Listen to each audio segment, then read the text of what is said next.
एक बार भगवान गणेश विचार करते हैं और धरती पर अपने भक्तों की परीक्षा लेने के लिए चले जाते हैं। वो एक गांव में पहुंचते हैं और अपने एक हाथ में दूध चम्मच में लेते हैं और दूसरे हाथ में थोड़े से चावल लेते हैं और सबसे गांव में जो भी उससे मिलता है सभी से वो पूछते हैं, क्या कोई मुझे खीर बना देगा, क्या कोई मुझे खीर बना देगा। उनकी ऐसी बातें सुनकर सब लोग उन पर हंसते हैं, उनका मजाक उड़ाते हैं।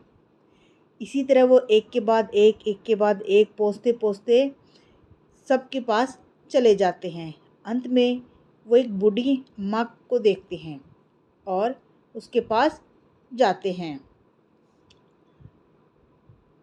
जैसे उन्हें बूढ़ी अम्मा दिखाई देती है वो उसकी तरफ चल देते हैं और बूढ़ी अम्मा से पूछते हैं, ए बूढ़ी अम्मा, क्या तुम मुझे खीर बना दोगी।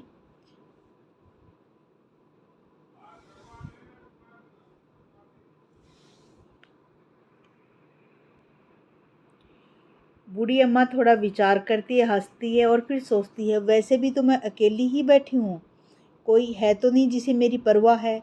कम से कम चलो इसी बहाने इस बच्चे के साथ ही कुछ समय निकल जाएगा। और बूढ़ी अम्मा उसकी खीर बनाने के लिए खुश हो जाती है। वो बच्चा बूढ़ी अम्मा से कहता है, माँ, सबसे बड़ा जो बर्तन है तुम्हारे घर में उसमें तुम खीर चढ़ा दो। बूढ़ी अम्मा बच्चे का मन रखने के लिए एक बड़ा सा पतीला लेकर आती हैं और जैसे ही गणेश जी भगवान उसमें दूध डालना शुरू करते हैं वैसे ही वो पतीला पूरा दूध से भर जाता है। ये देखकर बूढ़ी अम्मा को बड़ा आश्चर्य होता है, परंतु बिना कोई शंका किए बूढ़ी अम्मा खीर बनाने के लिए चल देती हैं और चूल्हे पर बड़े से बर्तन को चढ़ाकर खीर बनाना शुरू कर देती हैं। गणेश जी भगवान बूढ़ी अम्मा से कहते हैं, अम्मा, जब तक खीर बनती है तब तक मैं नहा करके आ जाता हूँ, तब तक तुम खीर बनाओ और खीर का प्रसाद अपने आस पड़ोस में सबको खिलाना, कहीं बूढ़ी अम्मा अकेली मत खा जाना। बूढ़ी अम्मा भी गणेश जी की बात पर हाँ कर देती है और कहती है, विनायक महाराज, आप बेफिक्र होकर जाइए, जब तक आएंगे तब तक खीर भी तैयार मिलेगी और मैं लोगों को भी न्योता दे दूँगी। ये कहकर बूढ़ी अम्मा खीर बनाकर गांव में सबको न्योता देने चली जाती है। जब बूढ़ी अम्मा गांव में जाती है तो बूढ़ी अम्मा से जो भी मिलता है उसी को वो खीर खाने के लिए या प्रसाद ग्रहण करने के लिए न्योता देती है। सब हैरान भी होते हैं और बूढ़ी अम्मा की बात पर हंसते भी हैं।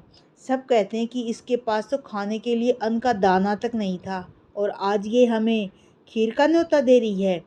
ऐसा क्या हाथ लग गया बूढ़ी के। और इसी तरह विचार विमर्श करते हुए वो सब बूढ़ी अम्मा के घर खीर खाने के लिए चले जाते हैं। जब ये बात बूढ़ी अम्मा की बहू को पता चलती है तो वो भी दौड़ी दौड़ी वहाँ पहुँच जाती है। गांव में सभी के बीच में इस बात की बहस हो रही थी कि बूढ़ी अम्मा के पास इतना दूध चावल आया कहाँ से। और उधर बूढ़ी अम्मा की बहू सोचती है कहीं बाद में खीर ख़त्म ना हो जाए, तो वो एक कटोरा लेती है और उसमें खीर डालकर दरवाजे के पीछे बैठ जाती है और कहती है, गणेश जी महाराज, खीर का भोग लगाएं। इतना कहकर वो खीर खाने लग जाती है और खीर पूरा कटोरा चट कर जाती है। कुछ समय पश्चात जब गणेश जी महाराज वापस लौटते हैं और बूढ़ी अम्मा के कहे अनुसार जैसे उसने कहा था कि गणेश जी महाराज भोग लगाओ, गणेश जी महाराज भी भोग लगाकर खीर से तृप्त हो जाते हैं। और कुछ समय पश्चात जब गणेश जी महाराज वापस लौटते हैं तो बूढ़ी अम्मा कहती कि हे गणेश जी, आप खीर ग्रहण करें। तब गणेश जी उनसे कहते हैं कि है माँ, मैंने तो खीर तभी खा ली थी जब तुम्हारी बहू ने मुझे भोग लगाया था, अर्थात ये खीर तुम सभी गाँव वालों में बांट दो और ये खीर खुद भी खा लो। बूढ़ी अम्मा गणेश जी की बात से सहमत हो जाती है और वो वैसा ही करने के लिए तैयार हो जाती है। और गणेश जी बूढ़ी अम्मा से कहते हैं कि 4 बड़े बर्तनों में तुम थोड़ी थोड़ी खीर डालकर घर के चारों कोनों में भी रख देना। बूढ़ी अम्मा वैसा ही करती है, वो घर के चारों कोनों में खीर रख देती है। बूढ़ी अम्मा जब देखती है कि जहाँ जहाँ बूढ़ी अम्मा ने खीर रखी थी कटोरों में भरकर, वहीं धन ही धन है। चारों बर्तन पूरी तरह से धन और धान्य से भर चुके हैं। बूढ़ी अम्मा गणेश जी महाराज का धन्यवाद करती है। हे प्रभु, कहानी सुनने वाले, कहानी सुनाने वाले सबका वैसे ही भला हो जैसे बूढ़ी अम्मा का हो। सबकी मनोकामना पूर्ण हो। जय गणेश जी महाराज, जय जय गणेश जी महाराज।